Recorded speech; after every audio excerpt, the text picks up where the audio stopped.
June 6th, 1967, the expansion draft took place that allowed the six new teams that were entering the NHL for this upcoming season to select players from other teams. Now, the other teams were allowed to block, if you will, or protect. I believe it was two goalies, and I'm not sure how many it was exactly on the roster they were allowed to protect, but certainly not everyone on the team would be protected from this draft, but allowed these six teams to draft their players, experienced players from the other six teams that were in the league already. So coming into the league this upcoming season were the Oakland Seals, Los Angeles Kings, Minnesota North Stars, Philadelphia Flyers, Pittsburgh Penguins, and the St. Louis Blues. So their teams will be double when the NHL starts back up. Now I'm going to go through each of these teams and talk about maybe who their stars were or the players that may have had the best season for them and who's playing net. Um, it's quite interesting though now. The Leafs had won the Stanley Cup the previous season, and since the expansion, the Leafs have never been to the finals. So certainly they have, of course, never won a Stanley Cup either. But that is interesting. Um, so this was also the biggest expansion that ever happened in the league. What, doubling in size, going from six to 12 teams. And it took place, the draft, in the ballroom of the Queen Elizabeth Hotel in Montreal, Quebec. Now, to enter the league back in 1967, it cost you $2 million, which back in 1967, that must have been gigantic. But in today's standards, that's pretty cheap. For example, it cost the Seattle Kraken $650 million to join the league. In today's money, that's 2024, $2 million from 1967. From what I figured, it's actually only $18.8 million. So there's a gigantic difference between those two numbers. Of course, there's also more teams in the league now, so everybody wants their slice of the pie, but it still doesn't really equate how that number has exploded so much. Oh, how the game has changed, or rather, oh, how the business has changed. Um, so yeah, what happened was the team would hand over a $2 million check to the owner of another team. For example, it was the Philadelphia Flyers who handed their check to the Leafs. NHL President Clarence Campbell drew names of the teams actually from the Stanley Cup itself. And then following rounds, the order would change, allowing each team a chance to select a player first in each round. And it was goaltenders that were selected first. So a total of 120 players were selected. And yes, the Leafs lost quite a few talented players with this draft. And I'm just to go through the names of some of the players I've already talked about. Starting from the first selections in the first round, the Leafs lost Terry Sawchuk, who was monumental, a huge part of them winning their last Stanley Cup. He went to the LA Kings. In the second round, they lost Gary Smith, another goalie. He went to the California or the Oakland Seals. In the third round, they lost Bobby Bond as well to the Seals. That's a really good player. In the fourth round, they lost Kent Douglas once again to the Seals. I'm noticing Frank Silky Jr. He was GM of the Seals. He must really like some of these Stanley Cup winning Leafs or what they did as a team. In the fifth round, they lost Eddie Joyal to the LA Kings, Britt Selby to the Philadelphia Flyers, Larry Jeffrey to the Pittsburgh Penguins, and Al Arbor to the St. Louis Blues. And I believe Arbor was their first captain, if I'm not mistaken. Um, as a note, in the 13th round, they lost King. Yes, King Clancy's son. He was in the Leafs organization, but they lost him. His name is Terry Clancy. they lost him to the Oakland Seals. They picked up a lot of Leafs. And in the 15th round, they lost Ott Erickson to the Seals once again. In the 16th round, they lost Lowell McDonald to the LA Kings. And in the 17th round, they lost John Brenneman to the St. Louis Blues. So that's a lot of players that just are now not in your organization. Um, they lost a lot of talent that day. And seven guys who had recently played some very valuable minutes for the Leafs in the last season. But the next day, after this happened, was the amateur draft, the NHL draft, where they could add some more up and coming talent to their system. So they lost some guys, but the next day they're going to gain some guys. Hopefully, Punch is okay with who's in this draft and makes a selection here.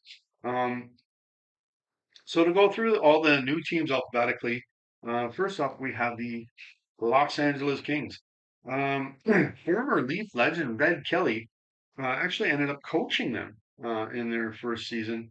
And we're going to talk a little bit more about that in a later video, Red going to LA. They had three 20-goal scorers, and guess what? They were all drafted from the Leafs. So first off, you got Bill Flett.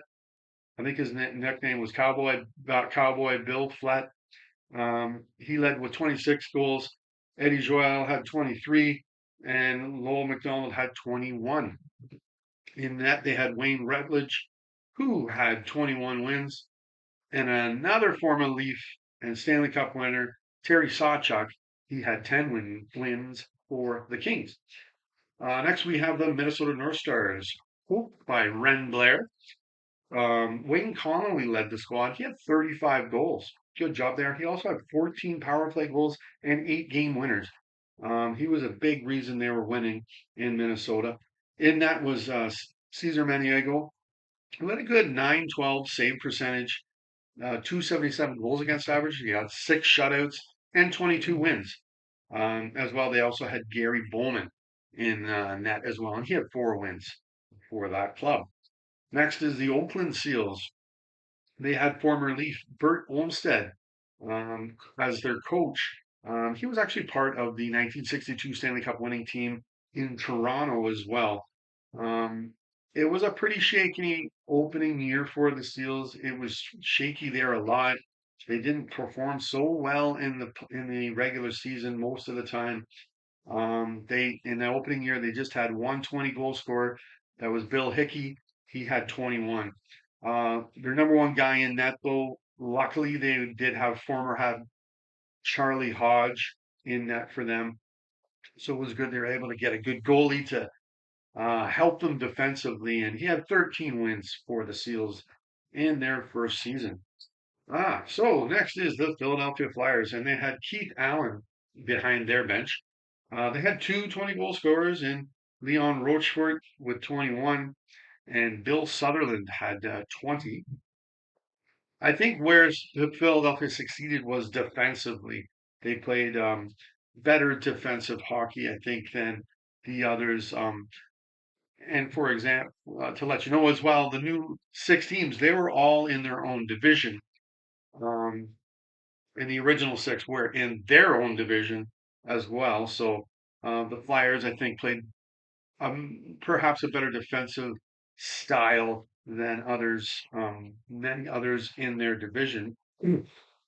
For in net, for the Flyers, they had Bernie Perron. That was excellent. They were able to grab him from the Bruins. He played 38 games, had 15 wins, a very nice 926 save percentage, 2.49 goals against average, and 4 shutouts. They also had Doug Favell, who had played 37 games, had 16 wins, a 931 save percentage, 227 goals against average, and 4 shutouts. Very similar numbers for these two goalies, and it was a 1-2 punch in the Flyer net in their opening season.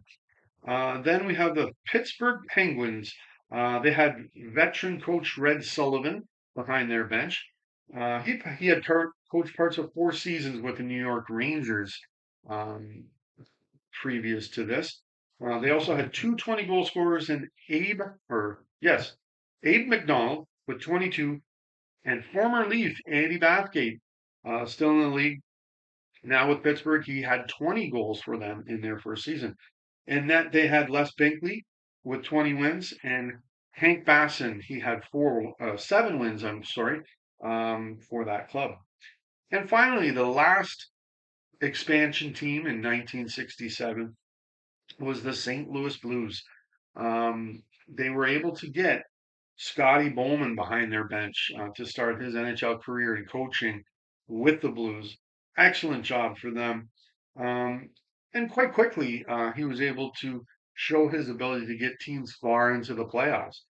Um, Unfortunately for St. Louis, they were not able to keep a hold of him, and he went off to win his multiple Stanley Cups in other places like Montreal, Pittsburgh, and Detroit.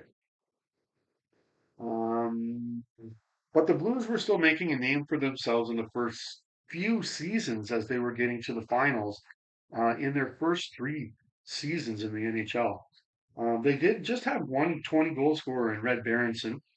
In that, like the Flyers, they played pretty well defensively because they had just had that 120 goal scorer, as they had Glenn Hall from Chicago. He played 49 games with 18 wins, a nice 912 save percentage, 2.48 goals against average, and 5 shutouts. Seth Martin was the other guy. He played 30 games, had 9 wins, 914 save percentage, 2.60 goals against average, and he had 1 shutout as well. So there you have it. That was the 1967 expansion draft. And here we go. We got 6 new teams coming into the league. So, I mean, it wasn't easy before winning a Stanley Cup, but it should now be tougher for these teams. You got twice as many teams as you had before. Um, and as I said, the following day is going to be the 1967 NHL draft. And that'll be my next video. And we will see how the Leafs fared in that draft. Until then, thank you very much for watching.